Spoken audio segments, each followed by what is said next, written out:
smooth. Got it bored, looking up shoot.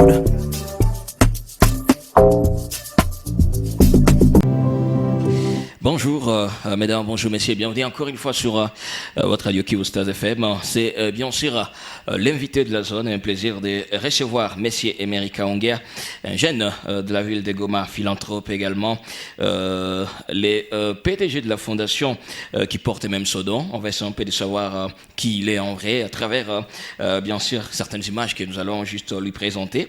D'abord Monsieur Emery, bonjour et bienvenue sur Kivu Stars. Bonjour. Voilà, un plaisir de vous recevoir.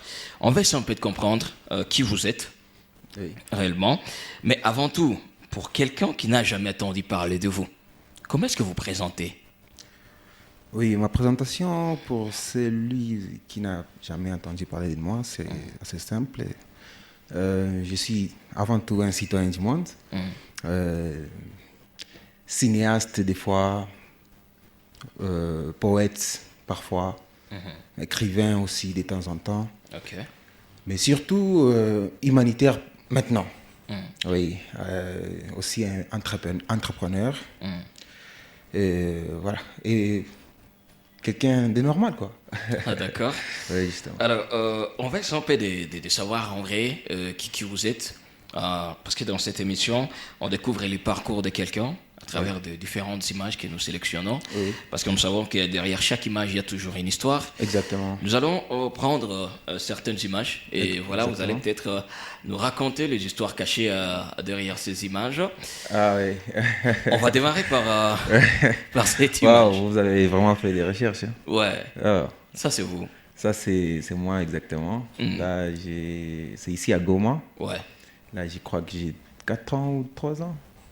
Là, c'est à Office. À Office, pour ceux qui connaissent Office, ils me connaissent aussi, Emery. J'ai grandi là-bas, j'ai fréquenté les écoles des alentours. J'ai vraiment des amis de ce côté-là. Et donc ça, c'est vraiment, ça marque mon enfance. J'aimais beaucoup la tenue militaire. Pourquoi? Parce qu'au début, c'était ça les rêves d'être un jour militaire? Disons qu'à cette époque-là, il y avait trop... On suivait beaucoup trop de films, je pense. Oui, il y avait des films des commandos, des Rambo. Ouais. Et dedans, on voyait ces gens-là avec des biceps et tout, et les armes qu'ils portaient. On voulait les ressembler étant petits. Ouais. Et je crois là, c'était même à une fête, je crois Noël ou Pâques. J'avais vraiment dit à mes parents, non, moi en tout cas, je préfère porter seulement l'habit militaire. Et ma mère savait à chaque fête de Noël, elle m'achetait que des habits militaires. Voilà. Parce que vraiment, on était déjà inspiré par cet esprit, enfin, on avait déjà cet esprit révolutionnaire qui naissait, sans le savoir, à travers ces films-là qu'on était habitué à suivre. Voilà. Ouais. Et Mary était un enfant timide, turbulent. Pas vraiment turbulent, peut-être timide, on peut dire, parce que vraiment, je ne suis pas quelqu'un qui m'exprime trop. J'aime bien rester dans mon coin, mais manifester en tout cas les besoins lorsque cela est possible. Ouais. Voilà, je ne suis pas, en tout cas timide, je ne dirais pas. C'est quoi cette qualité de votre enfance que vous gardez jusqu'à nos jours? La qualité, je dirais que j'ai gardé quand même un peu d'humanisme. Oui, puisque depuis tout petit, j'ai toujours eu cette... c'est ce que mon entourage m'a toujours dit. J'ai toujours eu cet esprit d'aller vers l'autre et pouvoir comprendre leurs besoins. Si je peux apporter un soutien d'une quelconque manière, selon mes capacités, je le fais toujours. Je me rappelle même quand j'étais petit, on avait des équipes de football. On avait des équipes de quartier, quoi. On rassemblait des 4-5 petits. On faisait nos pauses après l'école. On allait on prenait un terrain. Nous-mêmes, on fabriquait même nos ballons. Et puis moi, je les encadrais, je les donnais des exercices et tout. Et aujourd'hui, même parmi, il y en a qui ont continué avec le football. S'ils m'écoutent actuellement, je vous salue partout où vous êtes, tous mes amis avec qui on a grandi à Office. Voilà, alors nous allons prendre cette deuxième image. Ça vous rappelle quelque chose? Ah oui, ça, waouh. Exactement ça, c'est à Kinshasa. Exactement, puisque j'ai vécu ici à Goma jusqu'en 2008. Et après la guerre, j'ai eu a quitté Goma à cause de tout ce qui s'est passé. Une fois arrivé à Kinshasa, donc là, c'était en 3e année secondaire, je crois. Oui.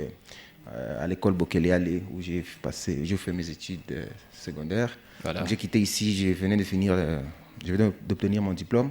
C'est là-bas que je suis parti continuer mon école secondaire. Voilà. Donc cette photo, vous voyez, je suis même en blanc et tout.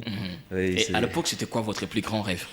À l'époque, vous voulez être vraiment qui dans la vie? Parce que déjà, en 3e secondaire, on peut déjà prendre certaines décisions sur sa vie et tout.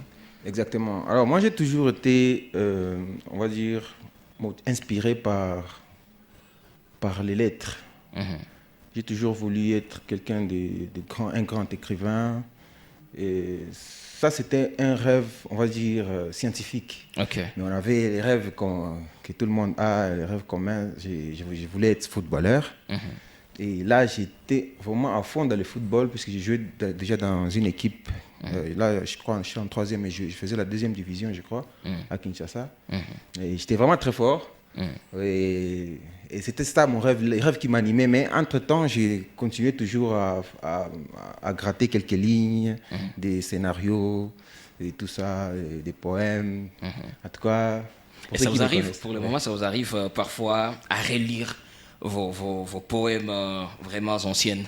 Exactement. D'ailleurs, c'est avec beaucoup d'émotion qu'on le fait, puisque ça nous rappelle toujours tous ces moments-là, ces souvenirs, ça vient encore ajouter un peu de la mélancolie dans tout ce que... en voyant ces idées-là, ces parcours-là d'idées, vraiment, on se dit, on a grandi. On a grandi. On doit passer à autre chose. Peut-être que si j'avais ma tête actuelle avec tout ce que je sais maintenant, j'aurais pu faire mieux. Mais on se rend compte qu'on faisait encore plus mieux quand on était petit. On écrivait, on grattait des bons textes et des bons scénarios. Et voilà, donc on se dit, c'est toujours l'homme, il ne change pas. C'est la même chose qui continue. Cette fleur-là, cette envie-là de créer, d'innover est toujours en nous et on continue toujours avec ça jusqu'à aujourd'hui. Alors, on va revenir aussi sur cette image. J'espère que ça va aussi vous rappeler quelques souvenirs. Ah oui, ça, c'est à l'église au Canada. Alors, après avoir fait